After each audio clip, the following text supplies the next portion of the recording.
Dr. Lewis, the floor is yours once again. You have 5 minutes, please. Yes, so Minister, I want to ask you something specific that falls under your portfolio.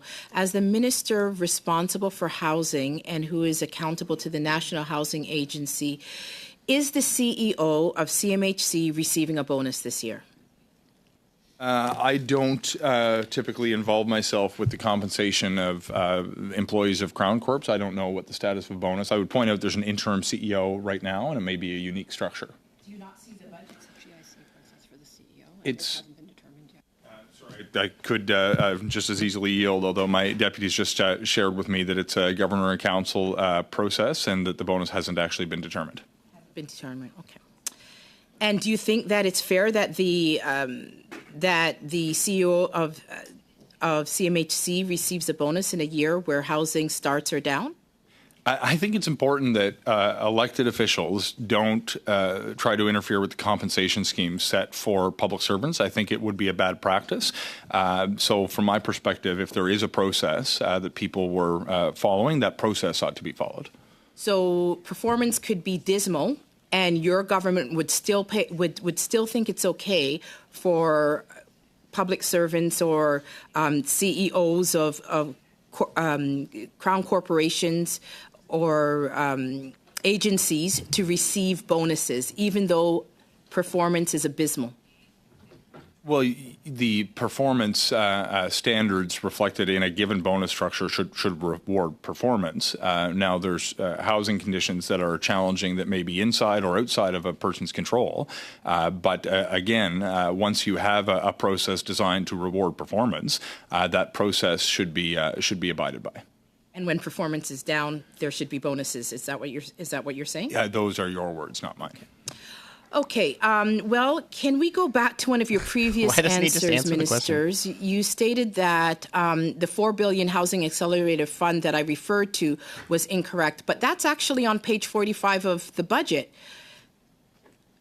Are you going to correct that response, You had Minister? said $4.4 billion. $4 billion was administered previously. Not all of that money has actually been spent because most cases involve a municipality that only gets a 25% upfront payment, so we can protect against the risk that a community wouldn't follow through on the performance that they've agreed to in the particular agreement. So, how many houses has been built as a result of that $4 billion that you reference? Well, the specific funding leads to systemic changes that will have an impact over time. The communities that we've partnered with have indicated that over the next decade, they expect an increase in building permits issued of 750,000 across Canada. And so we've seen property taxes, we've seen costs increase for homeowners in places like Toronto, while the federal government is dishing out $4 billion in a housing accelerator fund. Will you commit today in not giving out any housing accelerator money to cities that increase development charges or other taxes on home buyers? When we deal with the development cost charges, we use the Canada Housing Infrastructure Fund that was in the recent federal budget, not the Housing Accelerator Fund. Minister. That we're only funding infrastructure differently, but the Housing Accelerator Fund agreement was designed not around development cost charges, so there's around no commitment permits today. and I'm going to move on practices. with my question. Your government has set some pretty ambitious targets to build homes for Canadians. Your government's goal is 3.9 million homes in 2031. That's 1.096 homes must be built every minute. That's 65 homes per hour. We've been here just over 30 minutes. Has your government built 32 homes in the last 32 minutes, Minister?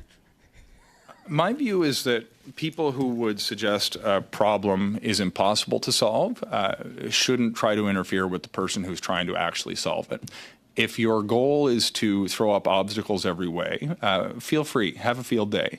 I want to solve the housing crisis. My goal is actually based around what I think it will take to worst solve housing it. in As I expect, Mr. Chair. Point of Sir, I have order. a point of order. We're going to stop the time. Yes, Ms. Katrakis. I just think that all of us around this table should be very respectful when we address each other, especially when we have a minister here who's very forthcoming and very honest and transparent and is trying his very best to answer us in a very respectful Liberal manner. being transparent. Mr. That's Chair, funny. I think that we should tone it That's down. hilarious. And we should allow the person that is answering the question to answer before we interrupt. Thank you, Ms. Katrakis. I don't Point of understand. order, Mr. Chair. No, I have another point of order from Mr. Iaconu. Mr. Iaconu? I'd like to also add to what my colleague has just made as a comment. It's also for the translation. When we have two people speaking at the same time, it becomes very hard for the translation. So I think it would be important to allow the questions to be asked, the time for them to be asked, and also the time for them to be responded so that translation can be done properly. Thank you, Mr. Chair. Thank you very much, Mr. Iaconu. I'm just going to go over to Mr. Strahl, Dr. Lewis. Mr. Strahl, you have a point of order, sir? Yeah. On the same point of order, Mr. Chair, ministers are given the same amount of time to respond to the very limited amount of time that we have for questioning. And we certainly don't need Liberal MPs policing our tone when we're questioning a minister who is accountable and responsible for their portfolio to Parliament. Yep. Thank 100%. you, Mr. Strahl. I will say, colleagues, just a quick reminder, translation is extremely important. I do want to remind everyone that we do need to give time for our translators to hear the question and the response. I know that we're all trying to get in as many questions as we can to the minister who is here with us today. It occurs every single time. So just ask that we give opportunity for the minister to hear the question, to respond, and then start with a second question. And with that, Dr. Lewis, I'll turn the floor back over to you, and I'll add 15 seconds to your time. You have 45 seconds left. I'd like to comment on the point of order. So are you not going, you're going to take that out of my time? No, I'll let you comment, but please do keep it minimal just because everybody still has the questions they would like to ask. Okay, thank you. So I just want to say I respect my colleagues' comments. However, there's nothing impolite about holding a government to account. That is my job as opposition, and we have very limited time, and I will definitely try to be respectful of the translators because they do need to do their job, and I appreciate the comments. Dr. Lewis, I'll start your clock now at 45 seconds. So, Mr. Minister, how many homes has your government built in the last 30 minutes? It's important to recognize that the government isn't the entity that is constructing the homes. We are putting incentives on the table to create the changes to the rules that make it easier to build home. We have funding on the table, but it's actually the private couldn't sector build a and home if you nonprofits who tried. build the homes, not the government. This guy's probably never swung a hammer in his life. Infrastructure bank completed in the last 7 years. Do you have the 56? Completed? Those would be would have an agreement where the funding role, again, the bank itself doesn't complete the projects, they would finance the projects, so that would be how many they finance. So you consider giving out money as completed and as a benefit and as a Like job result and outcome. Again, your words, not mine. That's how many they would have financed. The projects would be at various stages of completion. Thank you very Various much, stages of Minister, and thanks to you, Dr. Lewis.